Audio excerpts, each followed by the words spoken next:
Hello everyone. Welcome to the Ozark Outpost in Dixon, Missouri. This is the Commonwealth, July 1940. Now, I just spent about an hour going through the rule book, making sure that something with the German convoy raiding 2 or 3 turns ago, whatever it was, or rounds ago, didn't seem right. So I've got it figured out. There is one thing I didn't do. Get over here. There is one instance where a ship can attack a submarine without having an aircraft on maritime air patrol in the same zone, and that is when the submarine engages in convoy raiding. Any ship in the zone on escort duty gets to take a defense role. So over here on the London-Halifax line, we had 2 U-boats that attempted to raid this line. There is a Canadian corvette in the zone on escort duty. So this corvette gets to take a defense shot at each of these U-boats. It rolls on a 2. So let's see, is that right? Would they use their attack value or the defense value? Well, I believe it's the same. Let me check real quick. I believe for them it's the same for either one. Let's see here. Ship class, escort corvette, yes. Attack and defense are both a 2. So I'm going to give them their 2 rolls. So here we go with the first one. That's a miss with a 12. And the second one's a miss with an 8. So, got that corrected. The U-boats live to fight another day. Okay. Over here at the production chart, if you remember on the Americans' last turn, they lend-leased the British 6 IPPs and requested that they build an airfield on Greenland.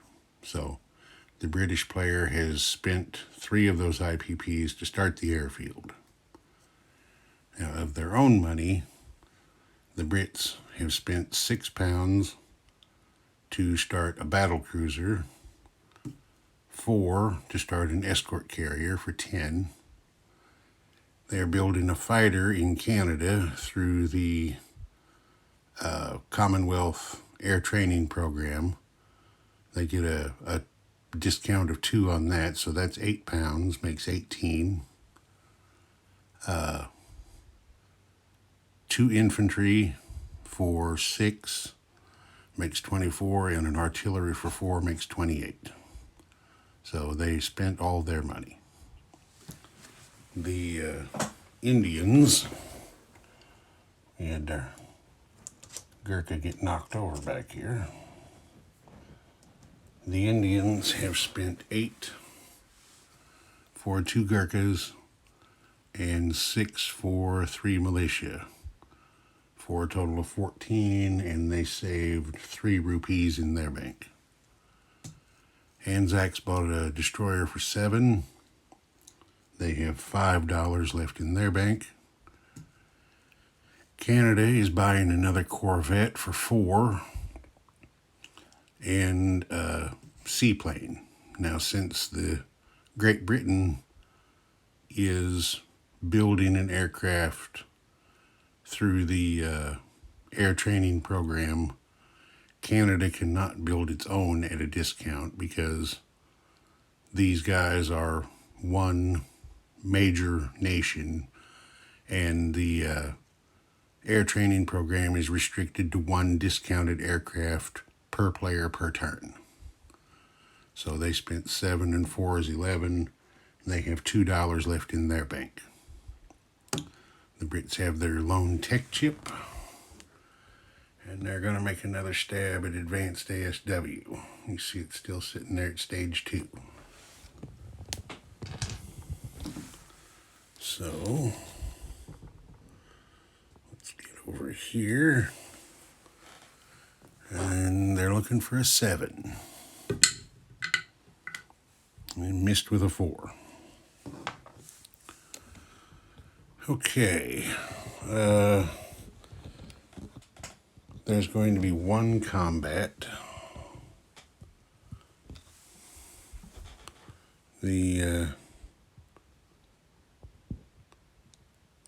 Make sure I gotta get to the right spot. There we are.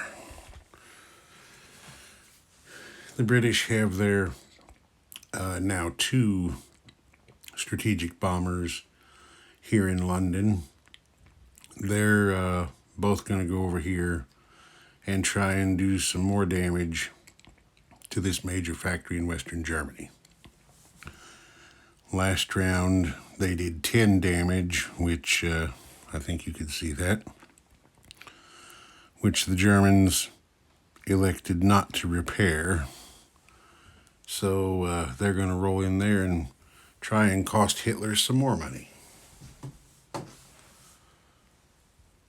I'm just going to go ahead and do this on camera real quick. It won't take very long. Let's see. I gotta look real quick, make sure I give the factory the proper anti-aircraft roll. Let's see here. The inherent AA, 1 die for each bomber, hits on a 3. So, 2 bombers, 2 die. And they rolled, I'm going to show you, they rolled a 3 and a 2. So, both of those British bombers are shot down.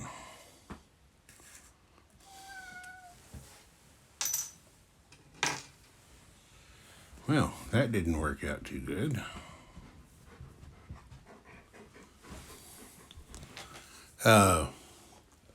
That's it for combat. We'll go to non-combat moves. Let's see.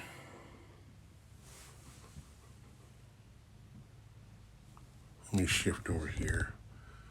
We'll do India first. I thought about maybe trying an attack from eastern Egypt down here into Nubia, just to spoil any plans Mussolini might have, but they're sitting on 3 infantry and a cavalry down there, and I don't want to weaken eastern Egypt at this point. I mean, it looks like there's a lot of guys in there because there's a lot of singles that are different units, but there's really not that many. So we're just going to leave that like it is. But since we're right here, the ships from the Indian squadron that came over here are going to head for home. This transport can only move 2 because there aren't any major facilities here to give it a bump. So they're going to be restricted to his range. We're going to keep everybody together. So he goes 1, 2 over to here. The heavy cruiser follows. And the battleship turns around and goes with them.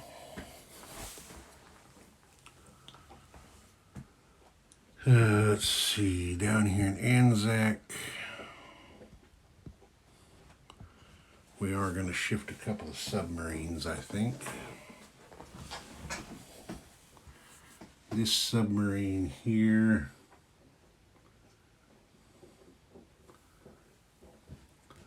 I think is going to come up to there, 1, 2 spaces. This submarine from down here is going to come 1, 2 spaces up to there. And I think, well, keep everybody together. Let's just move this destroyer. or this light cruiser up there with the destroyer and transport. Let's see, there won't be, I don't think there's going to be any non-combat moves in Africa. No, because the guys down there in southern Africa are all militia and can't move anyway. So, we shift back over here to the North Atlantic. Zoom in here just a little bit. Make it easier to see. Okay. We are going to take this Corvette and move him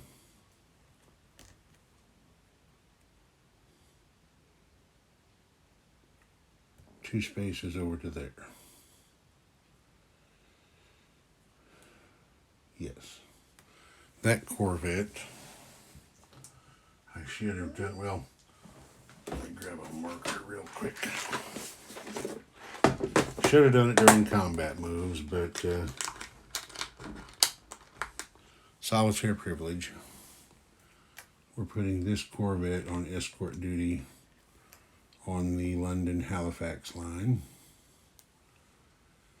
This seaplane from the factory in Ottawa is going to come 1,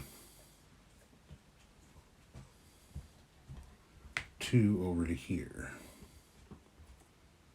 to Labrador. Now what that's going to allow him to do on their next turn is seaplane on Maritime Air Patrol has a patrol range of 2. So he can come out here and join with this Corvette that I am not putting on escort duty because I want these two to sit out here to block the middle of the ocean here. If I read the rules correctly, if this Corvette was on escort duty, it would not be able to pair with the seaplane to attack any U-boat that came into this zone. I looked for it again, wasn't able to find it in the rule book, but I remember reading somewhere that these Canadian Corvettes can pair with a Maritime Air Patrol like a destroyer. So that if a U-boat does come in here, the plane can spot the U-boat and attack, and then the Corvette can join in the attack for an extra shot to try for a kill. And again, if I'm reading the rules correctly, if I put him on escort duty, he would be busy patrolling all around this whole zone and possibly not in a position to be able to go in for the intercept on the U-boat. But if I don't put him on escort, then he's free to work directly with this plane. Again, if I'm reading the rules correctly. Let's see. There won't be any other non-combat moves. Yes. Well, there's one other thing down here off Gibraltar. I guess legally I should have done it on combat moves, but I'm doing it now. I'm putting this destroyer on escort duty at the junction of these 3 convoy lines. That's one the U-boats want to try to get to if they can, because if one gets down here unmolested, he can roll against the combined value of all three of these lines. For instance, if he was just rolling against this one, he could only hit for a maximum of 6 IPP. Well, if he rolls over that, if it's possible, he could roll up to an 8 for a single U-boat. Let's say he did, and the British rolled a 1. That's the lowest they can get. That would be 7 that they could take away from Britain's bank if they had another line to hit. So they could hit this one for 6 and come over here into the med, this line right here, and they could assign the extra 1 of damage to it to cost the British some more money. So that's one thing the British have to keep an eye on, is these convoy line intersections. Okay, that's going to do that. So I guess we're placing units now. I don't think I have forgotten anything. Run down my list real quick. Oh, yep, it looks like there is one thing I forgot. I'll just mention it now. Down here in Eastern Egypt. There we go. This Royal Marine is going to become the 2nd Commando Special Service Brigade. That's one of the special operations upgrades. That was why I placed that Marine there. And then over here in Great Britain, get around here. Get my camera in the right spot there. Oh, I need to go up, sorry. There we go. Over here, this Royal Marine is going to become the 1st Commando Special Service Brigade. So I'll put the markers under them when I get done. Now we can place units. The artillery, and I think you hear one of my general staff down here asking me for a command conference. He'll have to wait just a little bit. We're putting the 2 infantry and the artillery there at London. The fighter has to go over here in Canada. Now the rules say this fighter can be built in any Canadian province that has not already built one in the current calendar turn, or is not currently building one for someone else. So we're going to put that right there in Quebec. And by the rules on the next turn, it will be delivered by to Great Britain by a Lend-Lease path. Okay, as long as we're over here, the Canadians are getting another seaplane, which we'll build here at the factory in Ottawa. I forgot his little round. I'll put that back under him in a minute. And then they are building another Corvette at the major shipyard there. That's it for over there. Now we'll shift down here to India. There we go. Back up just a hair. Okay, I'm going to put... Actually, there was a non-combat move I forgot, so I'm going to do that now.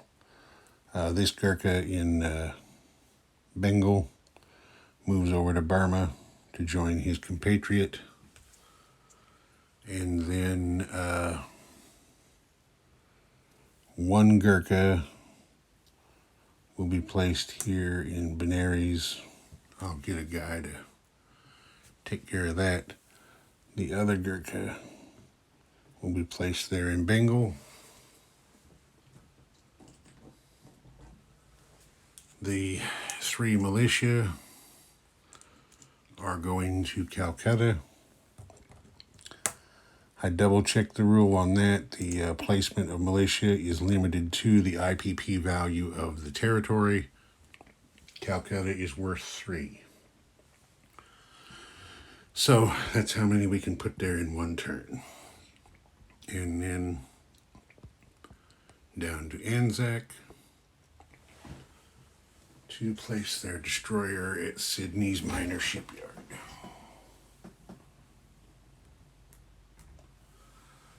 Okay, there's that.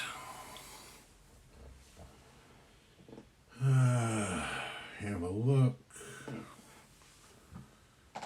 I'm pretty sure that's it.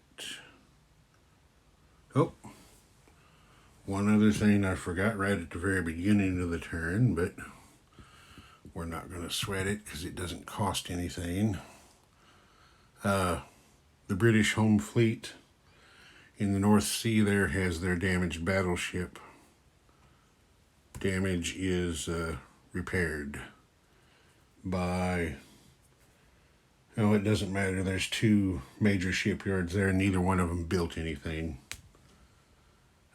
Again, if I'm reading the rules correctly, you can repair damage to capital ships at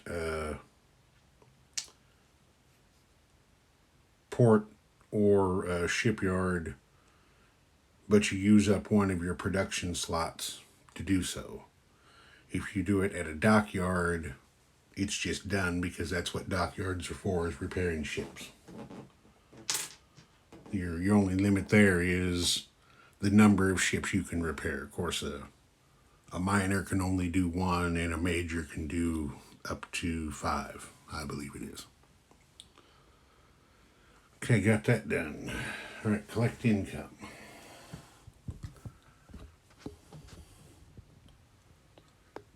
Britain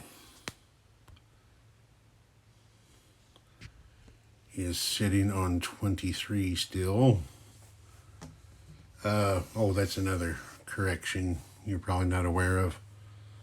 I realized earlier I forgot when Germany attacked Belgium, Belgium became